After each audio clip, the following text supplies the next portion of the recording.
Dhan മലയാളത്തിലൂടെ Dhan demat account എങ്ങനെ open ചെയ്യാം എന്നുള്ളതാണ് നമ്മൾ പരിശോധിക്കാൻ പോകുന്നത്.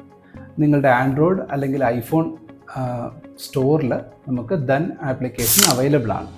നിങ്ങളുടെ ആൻഡ്രോയിഡ് ആണെങ്കിൽ നിങ്ങൾ പ്ലേ സ്റ്റോർ ഓപ്പൺ ചെയ്യുക, അതിൽ ധൻ എന്ന് ടൈപ്പ് ചെയ്യുക. അപ്പോൾ ധന്നിൻ്റെ വിവിധതരം ആപ്ലിക്കേഷൻസ് ഉണ്ട്. അത് നിങ്ങൾ ഗ്രീൻ കളറിൽ ധന്നിൻ്റെ ഒരു ഐക്കൺ കാണാൻ കഴിയും. അത് ഇൻസ്റ്റാൾ ബട്ടൺ പ്രസ് ചെയ്യുക, ധൻ നിങ്ങൾക്ക് ഡൗൺലോഡ് ചെയ്യാം. ധൻ ഡൗൺലോഡ് ചെയ്ത് കഴിഞ്ഞാലുടൻ നിങ്ങൾ ധൻ ഓപ്പൺ ചെയ്യുക. ധൻ ഓപ്പൺ ചെയ്യുമ്പോൾ നിങ്ങളുടെ registered mobile number, registered in the sense നിങ്ങൾ ബാങ്കിലൊക്കെ നിങ്ങൾ രജിസ്റ്റർ ചെയ്തിരിക്കുന്ന മൊബൈൽ നമ്പർ നിങ്ങൾ എൻ്റർ ചെയ്യുക. മൊബൈൽ നമ്പർ എൻ്റർ ചെയ്യുമ്പോഴേക്കും അതിലേക്കൊരു OTP പോകും. ആ OTP നിങ്ങൾ SMS വഴി റിസീവ് ചെയ്യുന്ന OTP നിങ്ങൾ OTP എൻ്റർ ചെയ്യാനുള്ളൊരു ഫീൽഡ് ഉണ്ടാവും. അവിടെ ഫീൽഡിൽ OTP എൻ്റർ ചെയ്യുമ്പോഴേക്കും പ്രൊസീഡ് ടു നെക്സ്റ്റ് എന്നൊരു ഓപ്ഷൻ വരും. പ്രൊസീഡ് ടു നെക്സ്റ്റ് ഓപ്ഷൻ കൊടുക്കുമ്പോഴേക്കും നിങ്ങൾക്ക് അടുത്ത ഇമെയിൽ എൻ്റർ ചെയ്യാനൊരു ഓപ്ഷൻ വരും.